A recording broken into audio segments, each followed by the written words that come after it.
5 राज्यों के चुनावी नतीजे आते ही हरियाणा का सियासी गलियारों में एक सवाल गर्म हो गया कि क्या इन नतीजों का असर प्रदेश में होने वाले नगर निकाय चुनाव पर भी पड़ेगा।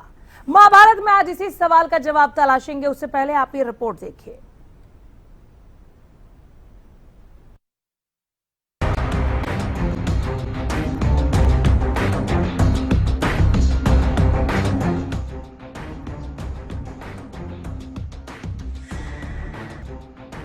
पांच राज्यों के चुनावी नतीजे आते ही हरियाणा के सियासी गलियारों में इस बात की चर्चा शुरू हो गई कि क्या ये नतीजे प्रदेश में होने वाले निकाय चुनाव पर भी अपना असर छोड़ेंगे।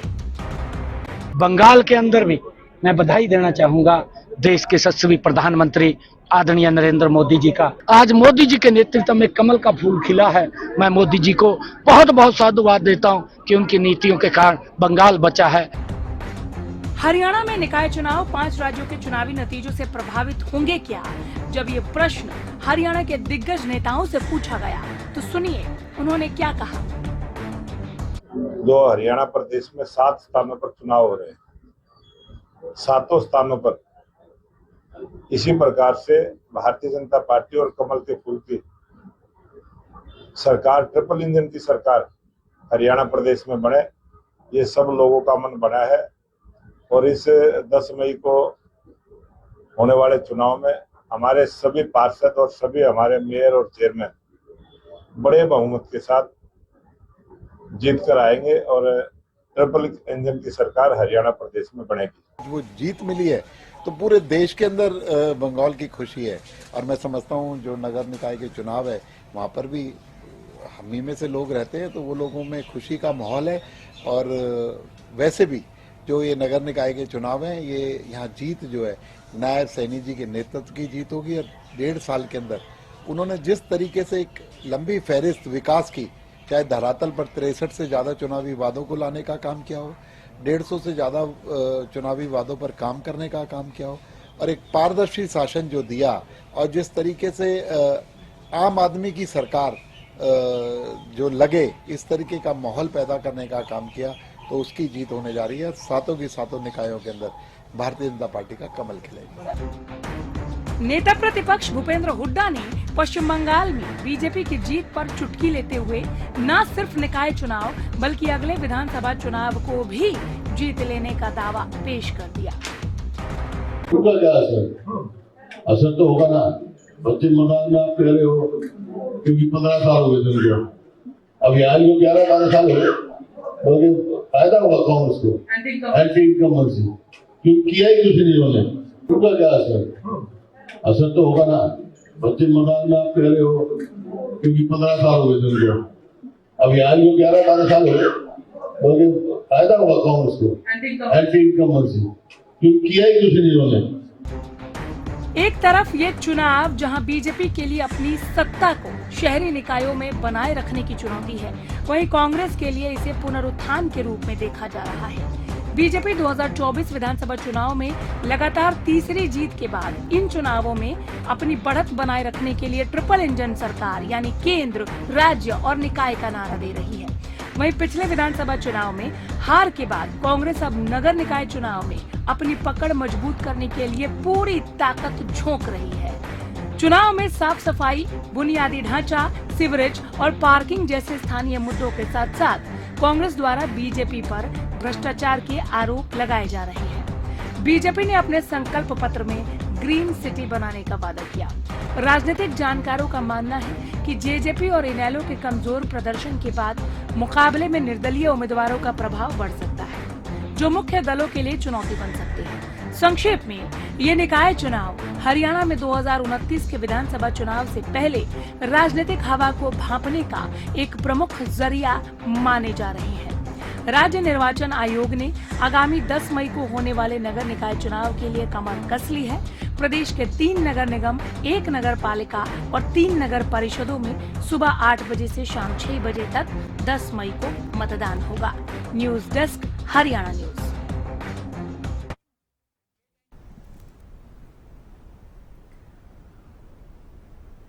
पांच राज्यों के चुनावी नतीजों का हरियाणा के निकाय चुनाव पर क्या असर पड़ेगा, कितना असर पड़ेगा, यही जानने के लिए आइए पैनल के साथ आगे बढ़ते हैं, चर्चा को आगे बढ़ाते हैं। हमारे साथ एडवोकेट गुलशाद अली जुड़ गए हैं, कांग्रेस प्रवक्ता है आप, बहुत स्वागत है सर। नमस्कार।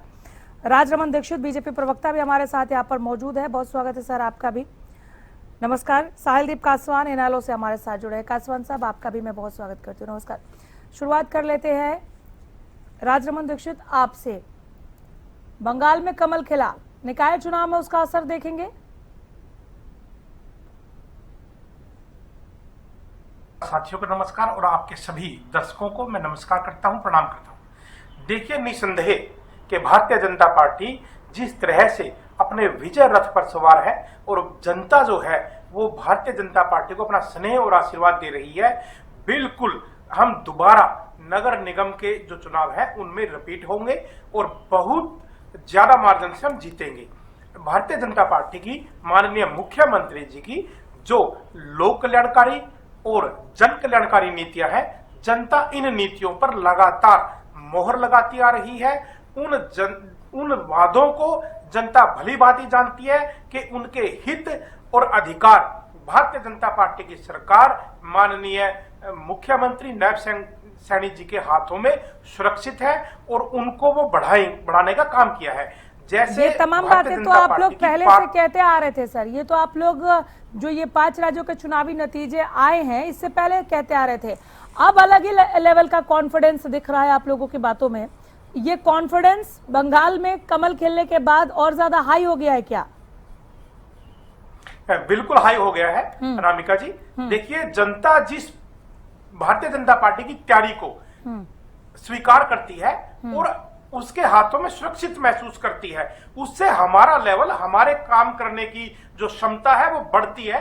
निसंदेह जब भी कोई चुनाव जीता जाता है तो कार्यकर्ताओं में बहुत ज्यादा उत्साह और जोश होता है और उसी जोश और उत्साह के साथ कार्यकर्ता डबल मेहनत करता है, क्योंकि जीत उसे सुनिश्चित लगती है और जीत के लिए वो जी तोड़ मेहनत करता है। भारतीय जनता पार्टी जब भी एक चुनाव खत्म होता है अगले चुनाव के मोड में तैयार रहती है।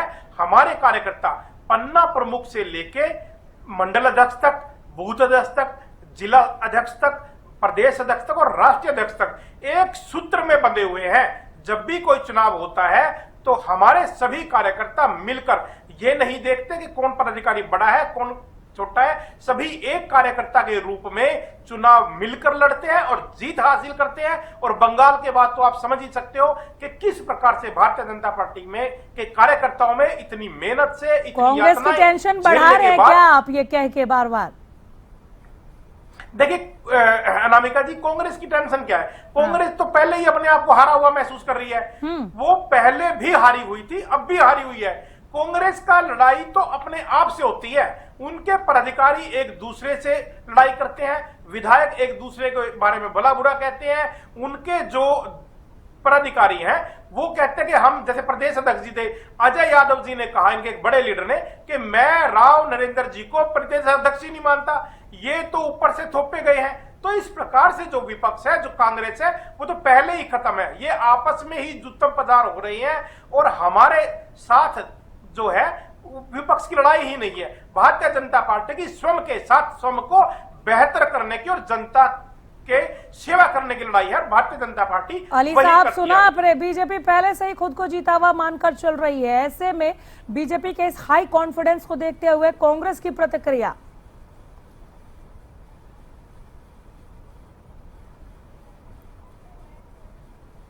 गुलशाद अली, सुन पा रहे आप मुझे?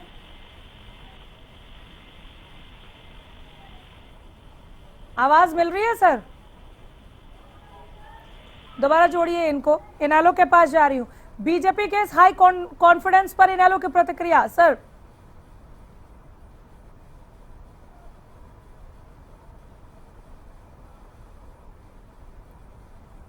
कासवान साहब, आवाज आ रही है आपको?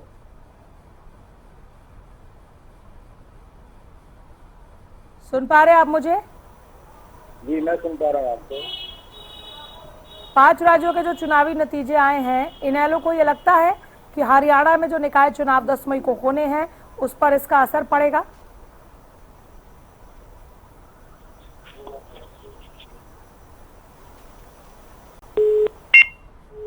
कासवान जी की आवाज मुझे आ नहीं रही।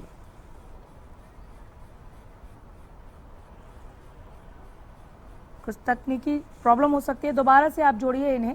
मैं बीजेपी के पास एक बार फिर वापस लौट रही हूँ। सर, कांग्रेस को हम देख रहे थे लगातार मेहनत करते हुए, कल भूपेंद्र सिंह हुड्डा की भी बाइट आई, उन्होंने बयान दिया है, उन्होंने कहा कि बंगाल में तो एंटी इनकम्बेंसी का आप लोगों को फायदा मिल गया, निकाय चुनाव में कांग्रेस जीतेगी, और सिर्फ इतना ही नहीं, उन्होंने तो अगले विधानसभा चुनाव तक में कांग्रेस की जीत का दावा पेश कर दिया।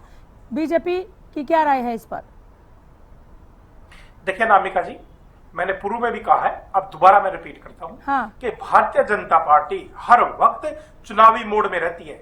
जैसे ही एक चुनाव खत्म होता है, हम दूसरे चुनाव के लिए तैयार हो जाते हैं। हम स्थानीय निकाय का जो चुनाव है, इस चुनाव में हम अपनी जीत लगभग तय मान रहे हैं, और हमारा टारगेट चुनाव से ज्यादा पंजाब की तरफ फोकस हो चुका है। भारतीय जनता पार्टी का प्रत्येक कार्यकर्ता जब भी चुनाव होता है, वो बूथ अध्यक्ष, पन्ना प्रमुख से लेकर राष्ट्रीय अध्यक्ष तक एक सूत्र में मिलकर काम करता है, कार्यकर्ता के तौर पे काम करता है। तो इसलिए भारतीय जनता पार्टी बंगाल में भी एक दिन से नहीं जीती है, ना ही वो एंटी कंबेंसी से जीती है। भारतीय जनता पार्टी 2021 के अंदर जब हम हारे थे, तब से लगातार बंगाल की जनता के साथ संवाद बनाए हुए थी, जनता को यह एहसास दिला रही थी कि हम आपके साथ हैं, हमारी संवेदनाएं आपके साथ हैं। जो ममता बनर्जी के जुल्म थे, जो वहां की यातनाएं थी, उनको जनता के सामने लेके आए। हमने लगातार उनके साथ संवाद रखा, जनता को यह एहसास कराया कि हम आपके साथ हैं। और एक जो इतना हमारी जो जबरदस्त जीत हुई है, उसका कारण हमारे कार्यकर्ताओं की 5-6 साल से लगातार मेहनत का नतीजा है। ये एक दिन का नहीं है। ऐसे ही नगर निगम के चुनाव के अंदर है, भारतीय जनता पार्टी आज से नहीं, काफी टाइम से भारतीय जनता पार्टी के कार्यकर्ता जो है, वो लगातार जनता के बीच में जा रहे हैं, स्थानीय मुद्दों को उठा रहे हैं, जहां कमी पेशी है उनको पूरा कर रहे हैं, वोटरों के संपर्क में है। जो भारतीय जनता पार्टी की, जो माननीय मुख्यमंत्री जी की जन कल्याणकारी नीतियां हैं, वो जनता तक जाकर बता रहे हैं। लाभार्थियों को उनका लाभ के बारे में बताया जा रहा है, नीतियों के बारे में बताया जा रहा है। तो इस तरह से भारतीय जनता पार्टी के जो कार्यकर्ता हैं, वो तन्मय से काम करते हैं, पार्टी के लिए जान झोंक कर काम करते हैं। इन कार्यकर्ताओं की बदौलत ही भारतीय जनता पार्टी आज देश की नहीं, बल्कि पूरे विश्व की सबसे बड़ी पार्टी बनी है, और इसका श्रेय कार्यकर्ताओं की मेहनत को है, कार्यकर्ताओं को है। तो इसी तरह से जो मेयर के चुनाव है, 5 साल से आप देखिए कि भारतीय जनता पार्टी के जो मेयर थे, वो मेयर है, उन्होंने काम किया, जनता के बीच में रहे। उसी का फल है कि आज हमें ज्यादा मेहनत नहीं करनी पड़ रही। हमारे प्रदेश अध्यक्ष माननीय मुख्यमंत्री जी हर वार्ड में जा रहे हैं, जनता के बीच सीधा संवाद कर रहे हैं, कार्यकर्ताओं में जोश भर रहे हैं। और इसी जोश की वजह से मैं आपको बता दूं, आज ही बता देता हूं 13 मई का चुनाव का रिजल्ट, कि भारतीय जनता पार्टी हर जगह चुनाव जीत रही है, चाहे वो नगर निगम हो, नगर परिषद हो या नगर पालिका हो। आप चुनावी नतीजे भी घोषित कर रहे हैं सर। आपने बात की शुरुआत यहाँ से कि निकाय चुनाव नहीं, हमारी नजर तो अब पंजाब पर है, यानी निकाय में आप खुद को पहले से ही जीता हुआ मानकर चल रहे हैं। मैं पूछने वाली थी, लेकिन उससे पहले ही आपने रिजल्ट भी अनाउंस कर दिया। चलिए, हमारे साथ फिर से गुलशाद अली कांग्रेस से जुड़ गए, जरा मैं उनके पास से होकर आऊँ। गुलशाद अली, आप सुन रहे हैं बीजेपी प्रवक्ता को, ये कॉन्फिडेंस जो एकदम इतने हाई लेवल पे गया है, ये 5 राज्यों के चुनावी नतीजे आने के बाद अब एक अलग ही लेवल पर जा पहुंचा है। अगर आप इनको सुन रहे होंगे, ये रिजल्ट तक अनाउंस कर रहे हैं कि निकाय तो हम जीत ही चुके हैं, अब हमारी नजर जो है निकाय नहीं, हमारी नजर तो पंजाब पर है। क्या इस तरह की बातों से, इन चुनावी नतीजों से कांग्रेस को फर्क पड़ता है, उस कांग्रेस को जो पुनरुत्थान के लिए लगातार लगी हुई थी कि निकाय तो साधेंगे, कैसे भी साधना है? 5 राज्यों के चुनाव का हरियाणा के निकाय चुनाव से कोई लेना देना नहीं है, क्योंकि ये इलेक्शन जो होता है, निकाय चुनाव स्थानीय मुद्दों पर रहता है। जहाँ पर सीवरेज की जो सफाई की व्यवस्था है वो खराब हो रखी है, जिन जिम्मेदार भ्रष्टाचार है उस पर इलेक्शन लड़ा जाएगा, एक किस्म में दवाई नहीं है उस पर इलेक्शन लड़ा जाएगा, और एक तरह से कार की भी सफाई नहीं हो रखी है। आवाज बढ़ा दीजिए। रजिस्ट्री कराना चाहते हैं तो 600 रुपए गज के हिसाब से इनके नुमाइंदे लेते हैं, भारतीय जनता पार्टी के जो नुमाइंदे बिठा रखते हैं। और ये अभी जीत हो रहा है कि भी हमारी जीत हो गई है, तो इनकी जीत का श्रेय मैं माननीय इलेक्शन कमिश्नर ज्ञानेश कुमार जी को देना चाहूंगा बंगाल के अंदर, क्योंकि उन्होंने 18,67,000 वोट काट दिए, और बीजेपी का टीएमसी का जो वोट का अंतर है वो केवल 25 लाख का है। तो इनको ये जीत मुबारक है ज्ञानेश कुमार जी के द्वारा, ईडी द्वारा, सीबीआई द्वारा। और ये कह रहे हैं निकाय चुनाव पे आइए सर, अभी निकाय चुनाव पे आ जाइए, 10 तारीख बहुत दूर नहीं है। तमिलनाडु में की, केरला में अपनी सीट बताइएगा पहले, केरला में इनकी सीट कितनी आई है? 3, और इसमें तमिलनाडु में इनकी 0 है। तो ये क्या, पुडुचेरी में इनकी 4 सीटें हैं, जबकि 12 सीट से हमारी कांग्रेस से लगा के हमारा नेता पार्टी बनाई थी, तो उसकी 14 सीटें हैं। तो इन्होंने क्या है, वेस्ट बंगाल में चुनाव आयोग के थ्रू आ जाइए सर, अब वहाँ पे जा रही है सरकार बनने, निकाय चुनाव पे आ जाइए ना महाराज, निकाय चुनाव पे आइए। बीजेपी कह रही है 13 मई का रिजल्ट हम आज अनाउंस करते हैं, हम जीत रहे हैं, आप 0 पर आउट होंगे, ये कह रही है बीजेपी। अगर इन्होंने ईवीएम को सेट कर रखा है तभी इतना क्वालिफाई हो सकता है, वरना लोकतंत्र के अंदर कोई भविष्यवाणी नहीं कर सकता। आप लोग देखते हैं भाई, टीवी की एक नई पार्टी है की, इसमें क्या है, इतने बड़े बड़े दिग्गज जयललिता जी, डीएमके के जो स्टालिन है, उनको धूल चटा दी है। केरलम में ईवीएम सेट नहीं था, केरलम में ईवीएम सेट नहीं था सर, वहाँ आपके लोकतंत्र के अंदर आगे की बात नहीं करनी चाहिए कि पहले भी आप इसका प्रेडिक्शन कर सकते हैं, ऐसा प्रेडिक्शन भी कर सकते हैं। नहीं, अगर ईवीएम को क्वेश्चन कर रहे हैं सर, तो जहाँ आप जीत रहे हैं वहाँ पर ईवीएम को क्या हो जाता है? और ये हमारे विवादों के बारे में बता रहे हैं, बीच में रेखा शर्मा का विवाद अभी आपने सुना है, अनामिका जी आप देख रहे हैं कितना बुरा इसमें। अरे सर विषयांतर, आप एक ही मुद्दे पे डिबेट है निकाय चुनाव पे, आप बंगाल, तमिलनाडु, केरल से होते हुआ है, चलिए मैंने आपको 2-4 मिनट बोलने दिया, अब आप रेखा नहीं, अब आप कुलदीप बिश्नोई उस मसले पर बाद में बात करेंगे, उस पर भी बात करेंगे, आप पहले निकाय चुनाव पे बात कीजिए ना। क्या सर, सुनिए सर, सवाल का जवाब दीजिए, रुकिए गुलशाद जी रुकिए सर, मेरा सवाल तो ले लीजिए। निकाय चुनाव के टिकट वितरण के ऊपर किसी से टिका नहीं है, और हमारे सोनीपत के अंदर कुलदीप मोहनलाल बडोली जी ने अपने समधी के बेटे को टिकट दे दिया, जो सोनीपत में जिस तक पुजार हो रही है वो किसी स्थिति नहीं है, तो लाल को टिकट दिया राय में। तो ये लोग जो दूसरों की बातें करते हैं, दूसरों के घरों में झाँकते हैं लोग, तो अपने घर को संभालने का भाई। अभी सुभाष बराला और उसके नाम कैप्टन बदली का आपकी झगड़ा चल रहा है, विपुल गोयल का और कृष्णकांत गुर्जर का चल रहा है, तो ये अंदरूनी मसले हैं, लोकतांत्रिक पार्टियों में चलते रहते हैं, इस बात को मुद्दा न बनाने। और वही बात पंजाब एक किसान बार स्टेट है, और वो एक तरह से उन लोगों को ना तो लोगों को कबूल करता और ना ही उन लोगों को कभी उनको एंट्री करने देगा।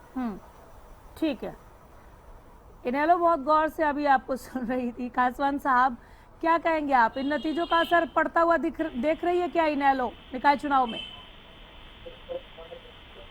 हाँ जी मैडम, आपको आवाज आ पा रही है मेरी? आ रही है सर, बोलिए। हाँ जी अनामिका जी, आपको नमस्कार। और आपके माध्यम से सभी प्रवक्ताओं और पूरे प्रदेशवासियों को इंडियन नेशनल लोकदल परिवर्तन से हमारा नमस्कार है। दूसरा कि आपने सवाल पूछा कि क्या बंगाल चुनाव से हरियाणा चुनाव में कोई फर्क पड़ेगा, तो मैं आपको बताना चाहता हूँ कि बंगाल का चुनाव अलग था, हरियाणा का निकाय चुनाव अलग है, इसमें कोई भी फर्क नहीं पड़ने वाला। यहाँ पे सतानीय मुद्दे चलेंगे। दूसरा जो मैं बार बार सुनता आ रहा हूँ, जो हमारे बीजेपी के प्रवक्ता बार बार बताते हैं, ट्रिपल इंजन की सरकार, डबल इंजन की सरकार है, ये बीजेपी वालों की आदत होती है, ये नाम बहुत बड़े बड़े निकाल के आते हैं, ये काम में 0 है और नाम ये बड़े निकाल के लाते हैं।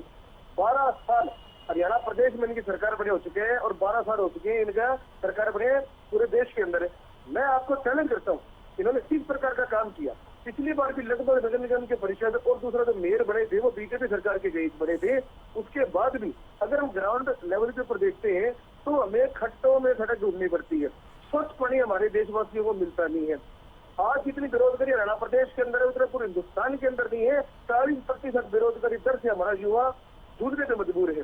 नशा की हालत आज हर नुक्कड़ पे, हर चौराहे पे कोई नशा करने वाला और नशा बेचने वाला वहाँ खड़ा मिलेगा।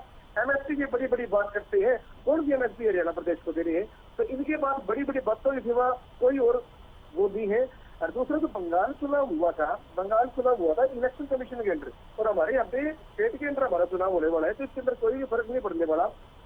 बीजेपी के सिर्फ मुद्दे हैं हिंदू के, मुसलमान के, जातिगत आपस में लड़वाने के, और कांग्रेस की औकात तो कल सामने आ चुकी है।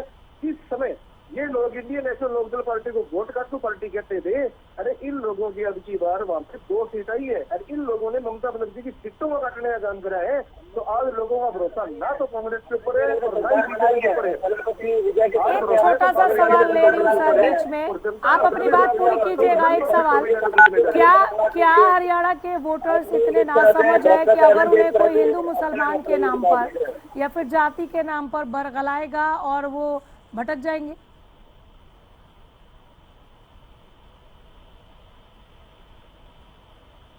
कासवान जी, आपसे पूछ रही हूँ, आपने कहा कि इस तरह की राजनीति बीजेपी करती है हिंदू मुसलमान के नाम पर, जातिवाद के नाम पर। क्या वोटर्स इतने नासमझ है क्या कि उन्हें बरगलाया जा सकता है, अपने हक में किया जा सकता है इस तरह से? चलिए, आवाज नहीं आ रही, जवाब दे दीजिए सबको सर। मैं देता हूँ नामिका जी। जी देखिए नामिका जी, क्या है कि 85 से ज्यादा स्थानीय म्युनिसिपल कमेटी के अंदर ऐसी योजनाएं हैं जो भारतीय जनता पार्टी ने घर बैठे ही जनता को दे रखी है। चाहे वो जन्म प्रमाण पत्र हो, मृत्यु प्रमाण पत्र हो, या आपके कोई डॉक्यूमेंट बनवाना हो, डोमिसाइल हो, इस तरह की आपको म्युनिसिपल कमेटी में जाने की जरूरत भी नहीं है। 85 से ज्यादा ऐसी योजनाएं हैं। पारदर्शिता के नाम पर हमने पहली बार जो डायरेक्ट चुनाव कराए हैं, ताकि जो पूर्व की सरकारों में एमसीओ की खरीद फरोख्त होती थी, हमने उस पर नकेल डाली है। और जब इतना कड़ा फैसला माननीय मनोहर लाल जी ने लिया था कि जो चुनाव है मेयर के और नगर परिषद के चेयरमैनों के वो डायरेक्ट होंगे, तो सभी ने ये कहा था कि भारतीय जनता पार्टी बहुत बड़ी गलती करने जा रही है और ये आगे हो सकता है इनको खामियाजा भुगतना पड़े। लेकिन हमारे माननीय मनोहर लाल जी ने उस वक्त इतना बड़ा भ्रष्टाचार को खत्म करने के लिए फैसला लिया कि डायरेक्ट मेयर के चुनाव करवाए। अब जनता घर बैठे सीधा जिसको चाहेगी उसको मेयर बनवा सकती है। एमसीओ को खरीद फरोख्त करने की, उनकी रेकी करवाने की, उनको बाहर घुमाने की कोई जरूरत नहीं है। एक बात। दूसरी बात कि माननीय मनोहर लाल जी ने उस वक्त भ्रष्टाचार को खत्म करने के लिए जीरो टॉलरेंस की हमारे जो नीति है उसको लागू करने के लिए जितने भी चेयरमैन थे उनके चेकों पर साइन होते थे, उसमें भ्रष्टाचार की गुंजाइश बनी रहती थी। लेकिन माननीय मनोहर लाल जी ने उनके ऊपर एक डीएमसी की नियुक्ति की। जो एचएस स्तर का अधिकारी होता है, वो एचएस स्तर का जो अधिकारी है, डीएमसी है, वो चेक साइन करता है। इतनी कम आशंका को देखते हुए भी Bharatiya Janata party zero tolerance अपना रही है। और जो कलसन जी अपने जो आपके जीरो टॉलरेंस को क्वेश्चन किया है भूपेंद्र हुड्डा ने। अगर आपने हमारी रिपोर्ट देखी हो सर, इसमें भी हमने भूपेंद्र हुड्डा साहब को सुनाया, जिसमें वो ये कह रहे हैं कि आपके निगम में भ्रष्टाचार है, आप लोगों ने कुछ किया ही नहीं, इसलिए निकाय चुनाव जो है वो कांग्रेस आसानी से जीत लेगी। अनामिका जी, मैं वही बता रहा हूँ कि हमने इतनी पारदर्शिता से काम किया है, जीरो टॉलरेंस का काम किया है, तभी जनता हमारी नीतियों के बारे में जानती है और हमें बार बार जिता रही है। जनता को सब दिखता है। तभी अगर मान लो हमारी नीतियां एक छोटा सा क्वेश्चन और ले रही हूं सर, उसका एक छोटा जवाब दे दीजिएगा, तो हमें रिपीट क्यों करती? वाइंड अप का कमांड कर रहा है। सुनिए सर, एक छोटा सा, आप लोगों को लगता है कि डबल इंजन का फैक्टर बंगाल में चल गया, तो अब यहाँ पर ट्रिपल इंजन का ये फैक्टर जो है, ट्रिपल इंजन वाली बात, इसका असर हो जाएगा, हाँ या ना? अनामिका जी, भारतीय जनता पार्टी को उसकी जो नीतियां हैं, जो जन कल्याणकारी योजनाएं हैं, उन योजनाओं पर भरोसा है और जनता बार बार हमारी योजनाओं पर, हमारी नीतियों पर मोहर लगा रही है। इसीलिए हम कह रहे हैं आपको, मैं चैनल के माध्यम से भी कह रहा हूं कि हमें अपने कार्यकर्ताओं की मेहनत पर और जनता के ऊपर, जनता के दुआ के लिए हमने अली फाइनल कमेंट। जनता निकाय चुनाव को लेकर और बीजेपी की बात को लेकर फाइनल कमेंट। लोकशाही के ऊपर नौकरशाही को आगे कर रही है। आप ये बता रहे थे कि एचसीएफ दिखा दिया गया चेयरमैन के ऊपर, मेयर के ऊपर। अरे लोकशाही, हमारे यहाँ लोकतंत्र है, डेमोक्रेसी है, और इसी तरीके से सीएम के ऊपर बाहर के चिल्लर को दिखा रखा है, उस चिल्लर को। और अभी जब भाई पूरन सिंह वाला मसला हुआ था तो उसमें रामदास अठावले जी के सामने बोला था, केंद्रीय मंत्री के सामने, कि मेरी तो चलती नहीं, मैं तो किसी का ट्रांसफर ही नहीं कर सकता। इसका मतलब क्या, नायब सोनी क्या है, एक मुझे सरकार है और चिल्लर, और ये जो है विपक्ष के पास कोई मुद्दा नहीं है। कभी वो बंगाल में खड़ी है, कभी वो केरल में खड़ी है, कभी वो कहीं खड़ी है, क्योंकि काम जनता काम देखती है, जनता काम मांगती है। नहीं, जो मुद्दे विपक्ष के गिना पास है रहे ही हैं, नहीं। वो कह रहे हैं निगम में भ्रष्टाचार है, वो कह रहे हैं, वो गुनाह गिरा रहे हैं सर। चलिए ठीक है अनामिका पासवान जी, आप हैं मैंने क्या? उस भ्रष्टाचार के बारे में जो पासवान बताया आप हैं है, क्या? नहीं, खत्म कीजिए 10 सेकंड में आप सर। दीक्षित साहब बोलिए। जी 10 सेकंड। अनामिका जी, मैंने वही भ्रष्टाचार के ऊपर तो बताया है हाँ। कि हमारी जो सरकार है, माननीय मुख्यमंत्री नायब सिंह सैनी जी की सरकार है, जीरो टॉलरेंस की सरकार है। हमने इतनी पारदर्शिता से काम किया है कि हर योजना के लिए हमने पोर्टल लॉन्च किया हुआ है। अगर आपने कोई भी योजना का लाभ लेना है, पोर्टल पर रजिस्टर होगा, आपके पास ठीक है, OTP चलिए। आएगा। सरकार अगर आपको कोई चलिए लाभ तो दे रही बीजेपी है, का कॉन्फिडेंस आपका बहुत पैसा हाई नजर सीधे- आ रहा है। शुरुआत में कह दिया बीजेपी स्पोक्सपर्सन ने कि बिल्कुल विजय रथ पर हम सवार हैं और वहां जीते हैं, उसका असर यहां पर दिखेगा, यहां भी जीतेंगे, हमारी नीतियां भी जो है वो हमें जिताने का काम करेंगी। कांग्रेस हालांकि इससे अभी भी इनकार कर रही है, वो कह रही है आपने कुछ किया ही नहीं, कांग्रेस जीतेगी। तो अपने अपने दावे हैं। 13 मई को रिजल्ट आने हैं, 10 मई को क्या मिजाज आवाम बनाती है ये देखने लायक होगा। बहुत शुक्रिया हमारे साथ जुड़ने के लिए, पैनल का हिस्सा बनने के लिए धन्यवाद, आप सबों का धन्यवाद।